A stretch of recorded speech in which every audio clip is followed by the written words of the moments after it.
what's up, everybody? How we doing? It's Tuesday, June 28th, 2022. This is the Slate. We are a DraftKings show. We come to you live right after that Madden Sim that airs at 4 Eastern. We come on at 5-ish Eastern time. Just got to get all the technical things sorted out, and then we pop on your screen. Here we are on the DK Nation Twitter page, also on the DraftKings YouTube and Twitch platforms. Brendan Glasheen with Matt Meiselman, who is not here to talk about the NBA. Or the Boston Celtics, for that matter. We are here, and Gary and Thorne's joining us as well. Gary was here last Tuesday. Hi. We are here to cover Major League Baseball on this fine Tuesday.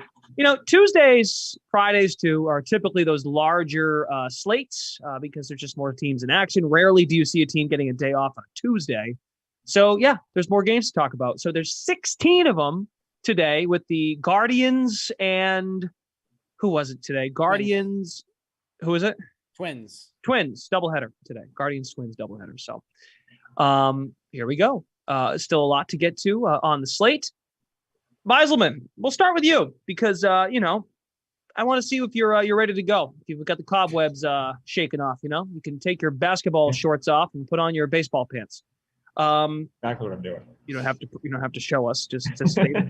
Just trust me. Take my word for it. What jumps out to you on this slate tonight? So I guess to start with betting, I think, well, it's the Cubs, right? That's not my favorite game. I kind of was going to go there just because you're going to the game and it seems like the fun one to talk about. I ultimately think that there's a lot of good value on this betting slate. Like there's 6 or 7 games that I'm pretty excited to target that, I already have money lines in on. I guess I'll start with the Phillies are probably my favorite one. And I think the theme for me for like the next hour and maybe for just like baseball in general, what just happened on the screen? I just had to like, my fault. That was my fault. Screen share. I'm so used to doing the screen share with a monitor. I did it yesterday just fine, but it's because Jeff was there and he was holding my hand. Yeah, we're good. Go ahead. Sorry. Talking and watching myself. Okay. That was fun. That was a good start. Yeah. Here we go. I think the theme for me is that there are veteran players that haven't played up to their standards. Some of them are like average guys that have been bad, and some of them are good players that have been more like average. And I think that's a lot of like at this stage of the baseball season, at roughly like the 1/4 to 1/3 mark, a lot of underperforming players, like people think there's enough sample to conclude like, oh, this guy's just worse now. And I don't really see it that way. So I think the Phillies offense in particular stands out to me. Bryce Harper's not playing, but neither is Ronald Acuna. So I think that's kind of a wash. And even though the Braves have been better than the Phillies this year, I think with the pitching advantage, with home field, I think the Phillies should be much larger favorites than they are. And then we'll get into some, I guess, bad pitchers who aren't as bad as they're made out to be, like Patrick Corbin and Kyle Freeland. I think that there's some opportunities with those guys for DFS and for betting. So I'll just kind of leave it there for Garian. But yeah, I think like targeting veterans who are underperforming is kind of like the overall theme for me for today. Yeah, I don't think Keegan Thompson's bad either. So yeah, I think you forgot to say his name. We'll get to this. Garian, hi. What's your leadoff thought on this slate tonight? Well, I do want to say right off the bat, I will not be hitching my wagon to the Patrick Corbin is not bad train. Patrick Corbin is bad. I was a Patrick Corbin believer for many years, but we now have about 2.5 years of sample that Patrick Corbin is among the worst pitchers in baseball. So I will just say that immediately. Not saying the Pirates are good, but will say Patrick Corbin is bad. But that does kind of, connect to my larger takeaway of this slate, which is there's sort of a soft underbelly when it comes to the pitching available for this 15 gamer. We get kicked off really nice with the 2 highest priced pitchers on this slate. I think Zach Wheeler, there might even be an opportunity to get Wheeler at a lower ownership than you might be used to, considering that Carlos Rodon is in such a smash spot in such a great matchup against the Tigers. And look, I've got no problems. If you want to use Carlos Rodon, I will be using some Carlos Rodon. I think that's how good this spot is, but I do think Wheeler's ownership will be affected by that. Also the matchup. People are afraid of the Braves. They've been one of the hottest teams in baseball, despite the fact, as Matt mentioned, no Ronald Acuna Jr. at the top of this lineup tonight. And Zach Wheeler's also coming off a not so great last outing against the Texas Rangers. So you kind of combine all those things. Maybe there's an opportunity to get him a little bit undervalued to where he usually is. But once you get past those 2 guys, the integrity of the pitching really starts taking a hit. I mean, you've got Clayton Kershaw, who's fantastic, but that game is in Colorado. You got Brandon Woodruff, who has been very, very good in the past, but hasn't been amazing so far in 2022 and is coming off the IL to make this start against Tampa. Charlie Morton has been underwhelming this season. Robbie Ray, the strikeout numbers have been fine, but the hard contact numbers are basically what we saw in 2019 and 2020, not 2021. Tarek Skubal's been bad recently.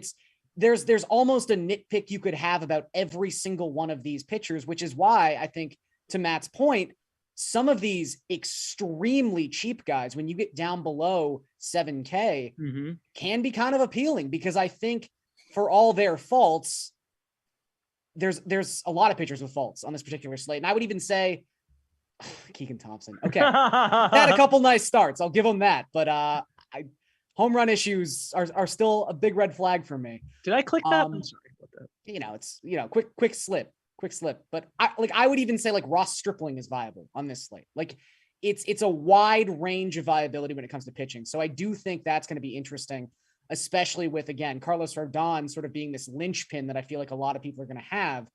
Where does the ownership kind of come in at SP2? I think is a really interesting discussion.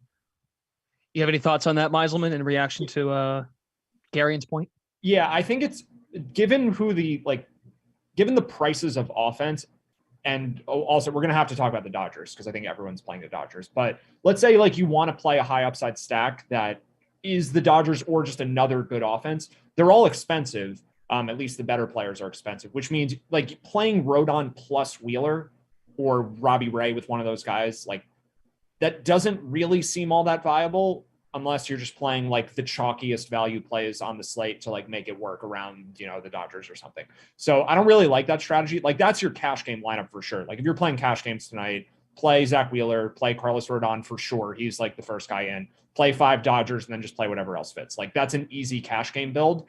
But for tournaments, like if you want to play a more contrarian, more expensive stack, like let's say the Rockies or the Red Sox or the Blue Jays, you're going to need some savings somewhere. And I think Corbin is by far the best option. He's $5,300. Like he's on par, I think, with the guys in the 8 and 9K range in terms of his ability to do well tonight, not his ability as a pitcher. I don't think Patrick Corbin's good. Like, I think if I actually had to state how good I think he is, I'd go like slightly below average for sure. Like he's on the wrong side of average. It can be a semantic argument, I guess, but his numbers this year have been awful.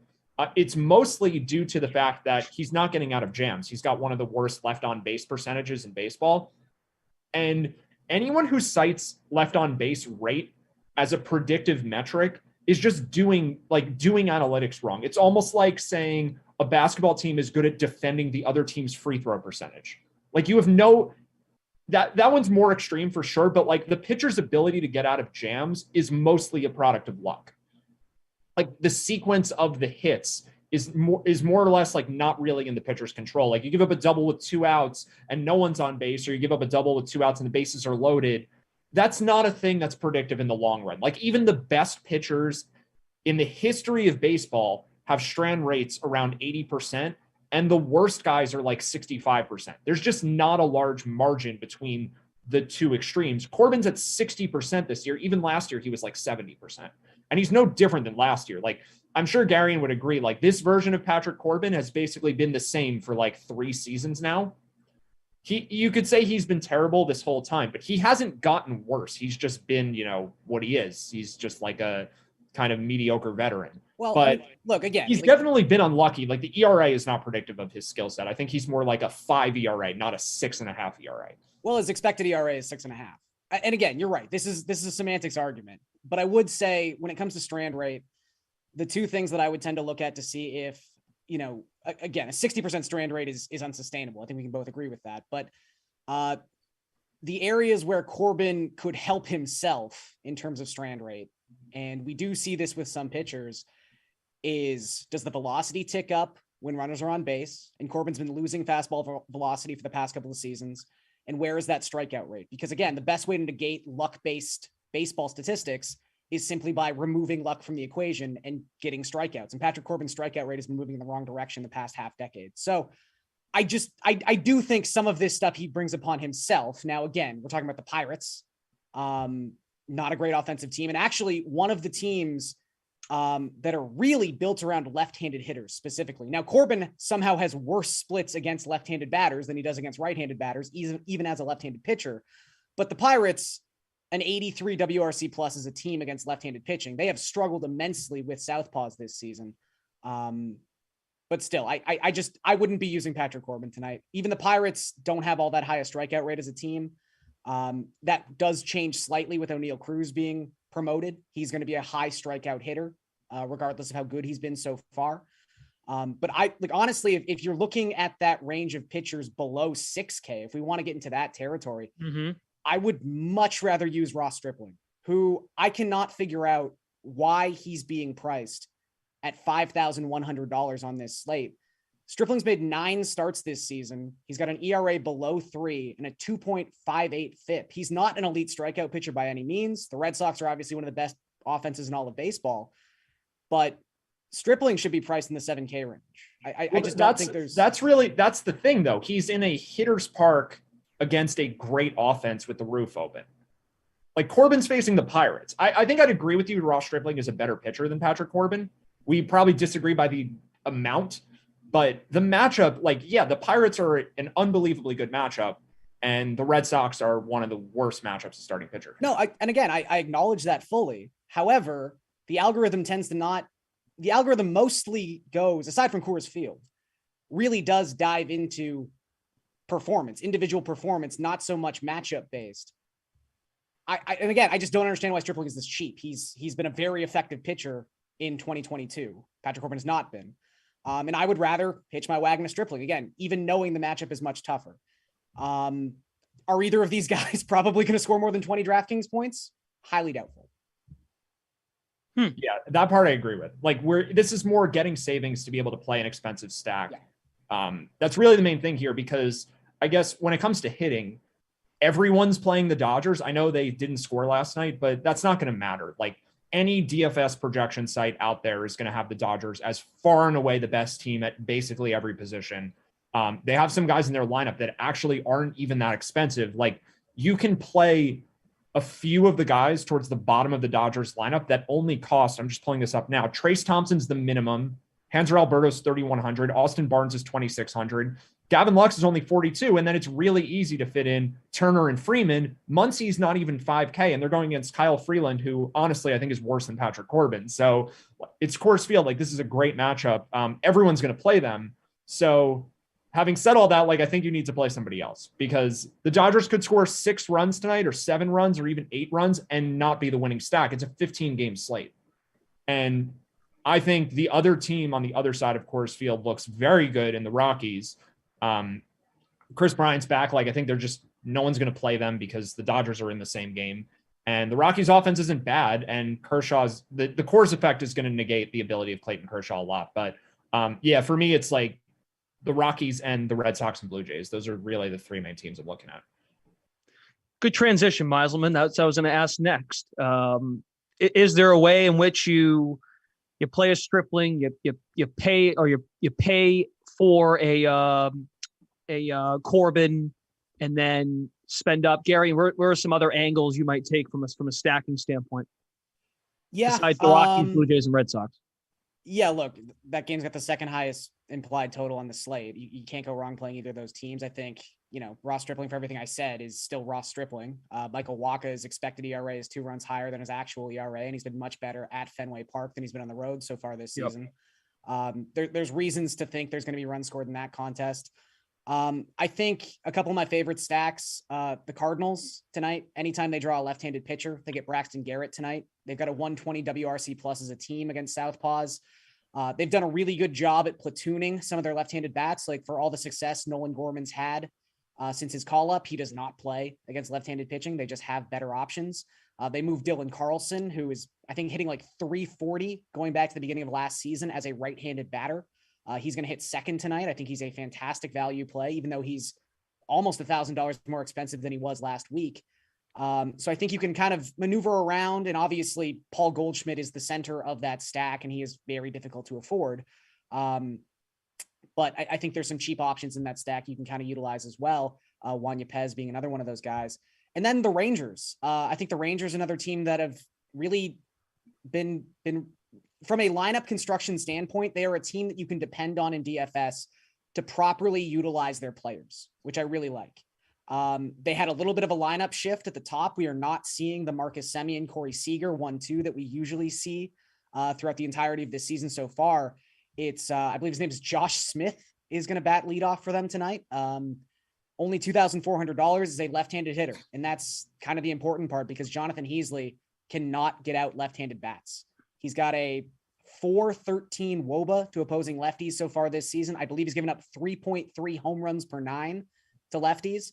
I don't think Smith's going to tag him for a home run, but now you're talking about a leadoff guy hitting in front of I think, moderately priced Corey Seager. I know he's above 5K, but not that much above 5K. And he's someone whose expected statistics are miles ahead of his actual surface statistics from this season.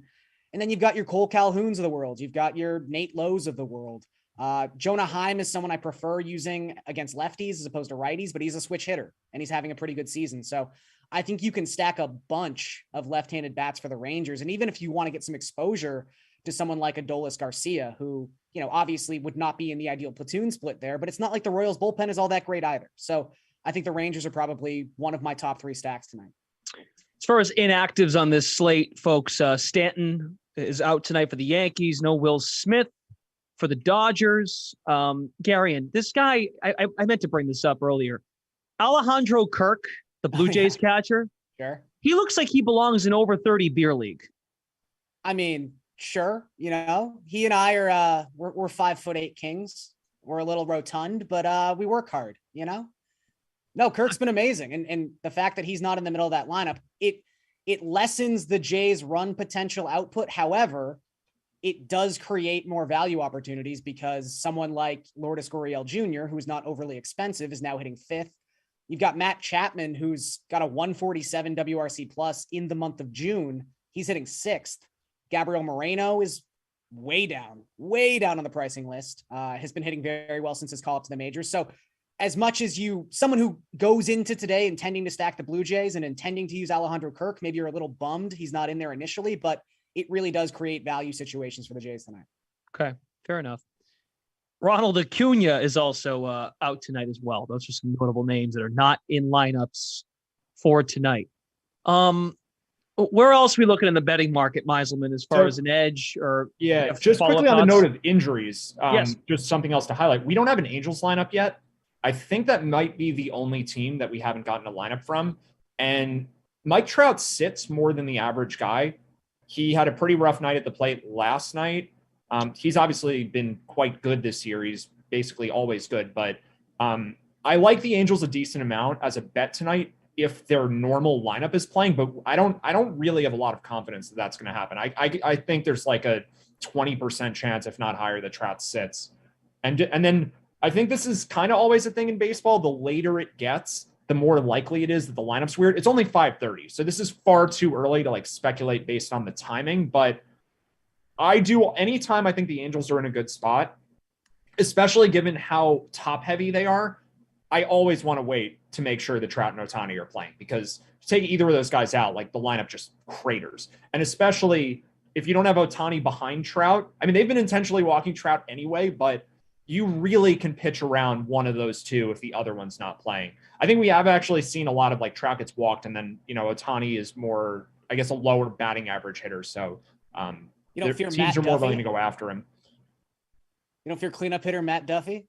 Oh, yeah. Well, Matt Duffy is out. Now they're going with David McKinnon. Is that the guy? Oh, yeah. He looked strange like Noah Syndergaard. It was very, very he's very tall strange. also. But it's funny, too, because I'm with Matt entirely there. And the Angels, for whatever reason, I guess mostly they play a lot of their games on the West Coast. I'm not getting them off that easy. They are always the last team to submit their lineup. Yeah. They are historically slow with lineup. And it turns out it's not just Joe Madden, because I was just going to say, what's it been like since the new manager took over? Or I think it's the same. I think this is just like organizational. Maybe it wasn't Madden's fault. Just like they're taking their sweet time to start winning ball games, arguably the two best players in the sport on their team. Which is so strange. I mean, there was a while where those were the two front runners for MVP, and they were 10 games back in the AL West. Now Aaron Judge has overtaken both of them. But for a while, the MVP race in terms of the betting odds was Ohtani, then Trout, then Judge, and the Angels were like, there's a better chance than not they missed the playoffs this year. It's very, they have nothing else. I mean, Anthony Rendon, I thought was going to be good this year. He's done for the season. Almost won the MVP in 2019. I mean, people kind of forget that he was very, very good. And then he signed with the Angels and he's been putrid. And now he won't even get to play opening day of next season. Congratulations, Anthony Rendon. It's he did get a World Series. Yeah. Last Tuesday when Garion was on Meiselman, we looked at some futures, but I feel like worth to touch on this because there has been some movement. The Yankees are now the World Series favorite, not the Dodgers. It's not by much. Yankees are plus 425, Dodgers plus 450. That has changed in just the last few days since last week for sure. Of course, we bring this up not to say, should you bet the Yankees or should you bet the Dodgers? No, the value's gone, but it's just a nice jumping off point. Meiselman, anything on the board here when it comes to World Series winner that jumps to you or jumps out to you? Unfortunately, I don't have exciting takes like basketball season. Just for whatever reason. Your basketball takes got good by the end of the year, but no, I just mean like having a long shot team that I was really excited about. Like there isn't. There's no Boston Celtics. Yeah, just nothing that rivals that. From yet. experience, I'll keep chasing the Robbie Ray 80-1 dragon for the rest of my life. There's these things, that's just kind of how it works, right? I mean, I am on Dylan Cease at reasonably long odds for the Cy Young. I think that and Carlos Rodon too, but those are guys like in the 15 to 25 range, not 80. Like 80 is special. Tails off because of the game today. Did something happen in the American League? No, there was a game usually earlier take them today. down if there's been a game. Got it. Okay. Yeah. Guardians twin. If the Phillies were more in the playoff picture, like the Phillies, I think more likely than not miss the playoffs this year. If they were more closer to the bubble, I think they'd be an interesting World Series future just because I think there's so much talent on that roster. They just have underachieved. But in terms of like the Yankees and the Dodgers flipping, I think that mostly has to do with the Yankees extending their lead in the division so far. Yeah. And you get this wrinkle in baseball that you don't get in basketball or hockey, where the wild card hurts your chances to make a run in the playoffs by such a large extent because it's essentially an extra round that you have to win. The Dodgers are not that far ahead in the NL West. Like the Yankees are quite far ahead in the AL East. So the Yankees look much more solid in terms of like home field, but also not having to go through a wild card, where the Dodgers, I mean, I'm not so worried about the Dodgers losing the division. Like we'll see about the health of Manny Machado and then Fernando Tatis Jr. if he ever comes back. And then it could get concerning. So I think it just mostly has to do with the standings right now. Like aside from the Astros, the Yankees are the surest bet to win their division at the moment. Right. And I think that's really what this is. And also the Yankees are really good. Like both these teams deserve to be up here. But if there is a team I'm looking at, it's probably the Braves. Yes. I'm a little worried about it because of Acuna. Like, honestly, it seems like this could be, I'm not exactly sure what's wrong with him. Maybe one of you has like a better understanding of what's wrong with his leg, but if he misses significant time, the Braves kind of fall back in the division. And I think this is kind of contingent on the Braves having a real shot in the NL East to, like I said, give them a leg up, not having to play a wild card. I do think they're still live in their division. So I think there's some value on the Braves, but I am worried about Acuna, and then hopefully they can get Ozzy Albies back too. Through a translator, Acuna told the AP, I'd say that one thing that has me a little worried, but we'll see how it goes. Oh, actually, this is where I first heard about it, was also through a translator, except the translator was Alex Rodriguez, because they did on the Sunday night broadcast, they had a separate one on ESPN2 where it was Michael Kay and A-Rod. But because A-Rod speaks Spanish, he was able to, communicate between Michael Kay and Ronald Acuna. That's where you're talking about. Was that one of those situations where it was a live mic during the game kind of thing? No, he was in the he was like back by the locker room. They didn't even have him in the dugout because I guess the injury's that bad. So he didn't play.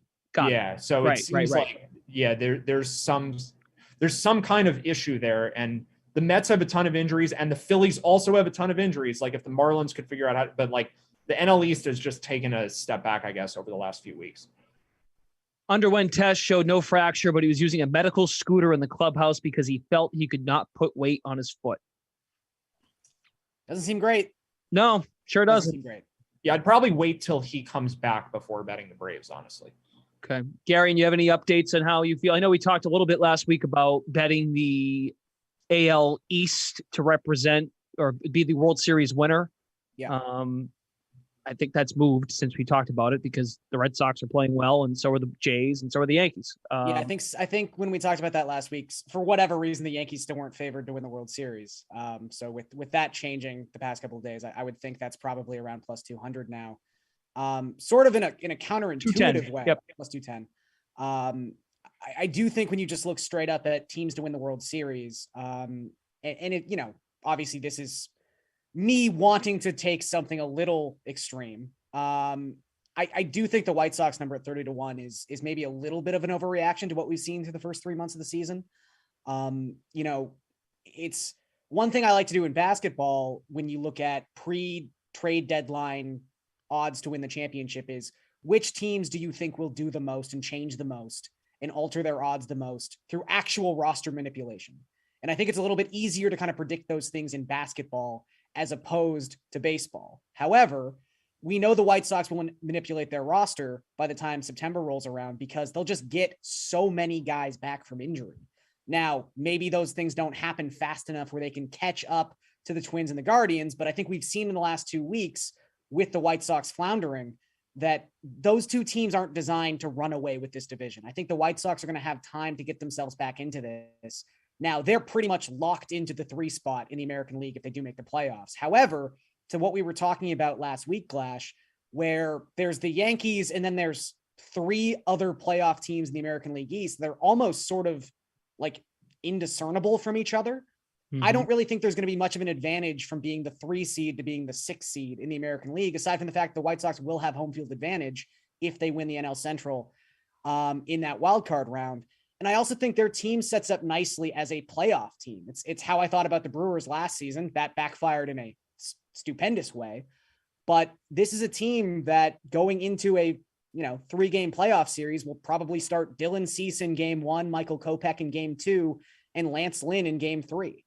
And, they just set up really well as a playoff team if they can get there.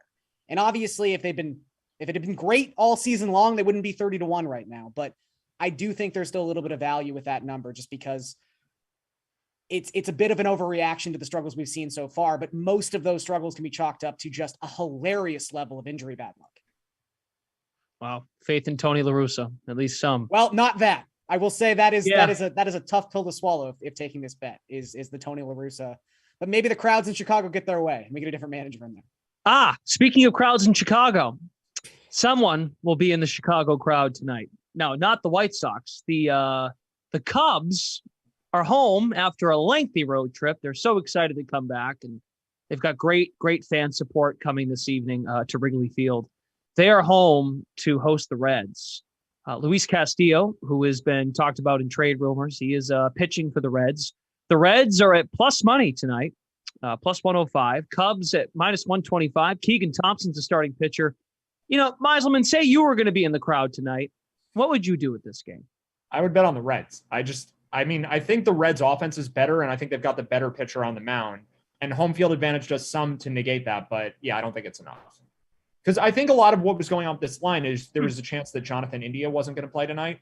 And he's in the lineup. It just hasn't moved to react to that news. Like, he's an important player for the Reds. Throughout this season, I think the Reds have been missing some of their better hitters at various times. Mike Moustakas is not great anymore, but he's somewhat important. But Joey Votto missed some games. Tommy Pham missed some games, both for an injury and for a suspension.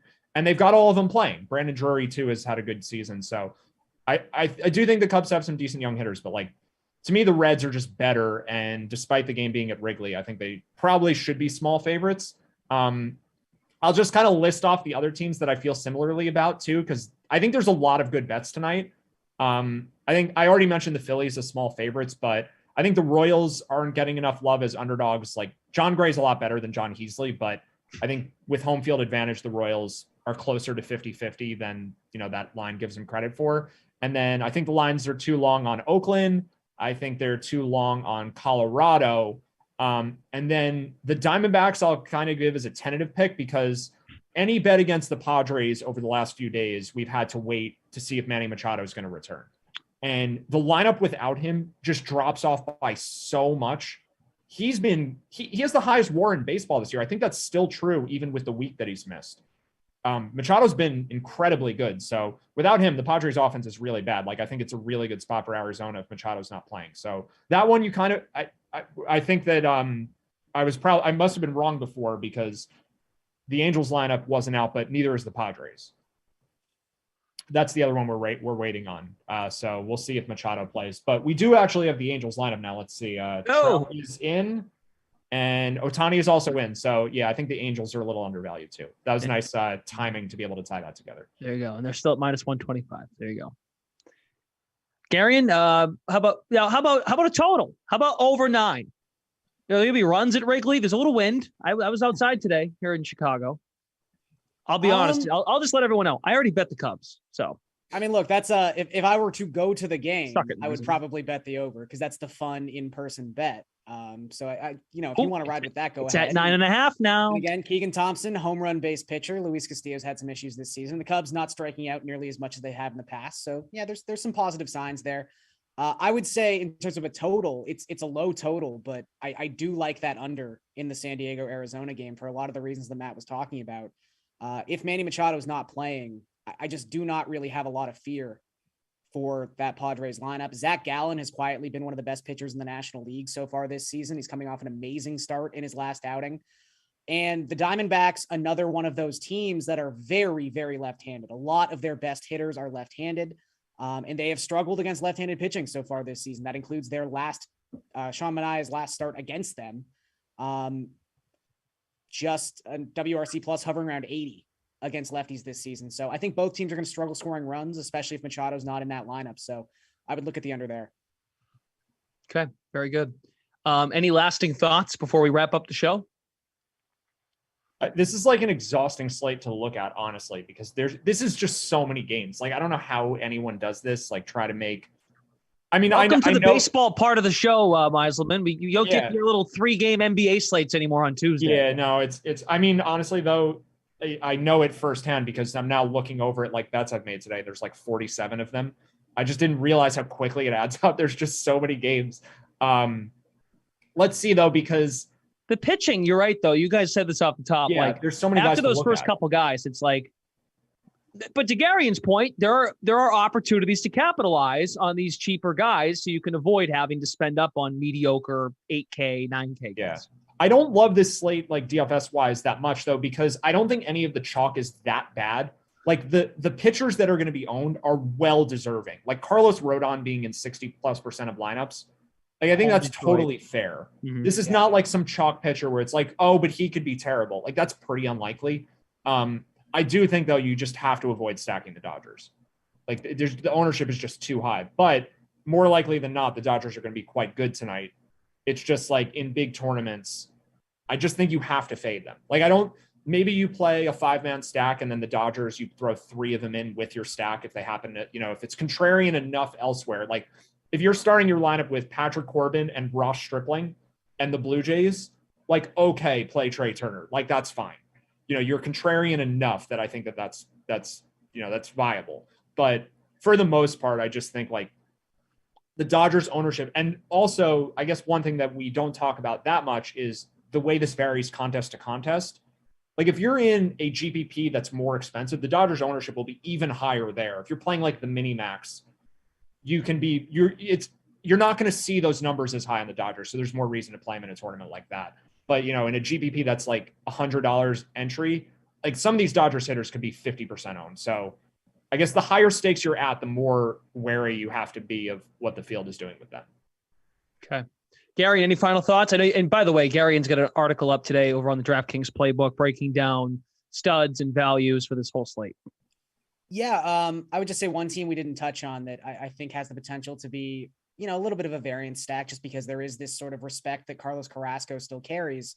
The Astros. The Astros are a team that can go off for 10 runs on any given night. Obviously, Michael Brantley goes in the IL today, so that's not the best news in terms of their run viability. However, someone like Jeremy Pena, who's $4,200, suddenly inserts himself into the 2 spot in that lineup. Now a lot more value for him. So there are always positives with these negatives. But I think Carrasco, I'm honestly surprised he's making this start. He left his last outing with back spasms. He's 35 years old. I was not thinking we'd see him again. I was thinking for sure an IL stint was in his future. And that last start was also against these Astros, where he gave up 3 home runs in 2 1/3 innings. He's got a 5.81 ERA across his last 6 appearances. It's just not going all that well. So Yordan Alvarez is someone you can obviously stick in a lineup and generally feel confident about it. But I think Kyle Tucker has quietly been one of the best batters in all of June. He's 5,300. Like I said, Jeremy Pena suddenly vaulting up into that 2 spot in the Astros order. I just think a slate this size with a game in Colorado with the Dodgers, as Matt's been talking about, this is the kind of slate where an Astros team goes a little bit underappreciated. Team total for the Dodgers at 6.5. I mean, that is just that's hefty. That's that hefty. altitude, baby. Yep. And they did get shut out last night, right? That was the final. They ended up not scoring. Okay. So, all right. Very good. I think we're going to wrap it up because I want to go to Wrigley Field. And sorry, but I want to go to Wrigley Field. But I did ask if you guys have anything else to say. I think we're all out of takes. We'll let you go. That's fine. So just something. So before we go, I just want to let everyone know it's Cubs money line tonight. Cubs first 5. Cubs Reds over 9. That's it. Might as well toss a couple home run props in there for. I was thinking about that. Contreras, if you're going to go that route. Who's someone from the Reds that might hit home run? Farmer. Okay. How about Jonathan India, Meiselman? I don't think he's bad, actually. That might be my favorite. Aside from the Reds money line, I was just going to be quiet over here because clearly you've got your biases because you've got tickets. But yeah, I think Jonathan India is in a good, I think the odds on him were about 6-1. I remember that actually being a little bit higher than I would have expected. So sure. I like India. That's a fine call. Okay. Very good. All right. Thank you all for your help. Much appreciated. Okay. That's going to do it. Thanks to Eamon and Tom behind the scenes and Gary and Thor, Matt Meiselman. They will be, Matt LaMarco was supposed to be here, but he bailed last minute. He was all excited about doing baseball. And then all of a sudden he said, I can't make it next week. So we'll give him a bunch of crap next week. But yeah, LaMarca should be here going forward. In place of who? Is it all 3 of you? What's happened? Is it be a mix? No okay. Right. If they tell me to come, I come. I'm right. I think I'm supposed to be here with. I think it's Matt most of the time, but we're probably going to rotate into. I don't really know. Oh, this got really awkward. Okay, well we'll let that. We'll leave Eamon rotating. I think we're all going to be 2/3 of the time. Maybe that's how it works. Good. Sounds good. All right. Well, thanks to both of you for hopping in, talking some baseball. The golf gurus are here tomorrow for the John Deere Classic. Possibly a look ahead. The NFL news is coming out, like Terry McLaurin signed an extension today. I feel like now we're getting closer to, I feel like it's been really quiet. I thought you wanted to go to the Cubs game. Yeah, let's wrap it up. Okay, see you tomorrow. You'll see other trio tomorrow, and I'm going to go to Wrigley Field and enjoy Cubs money line, Cubs first 5 money line, and the over 9. See you later.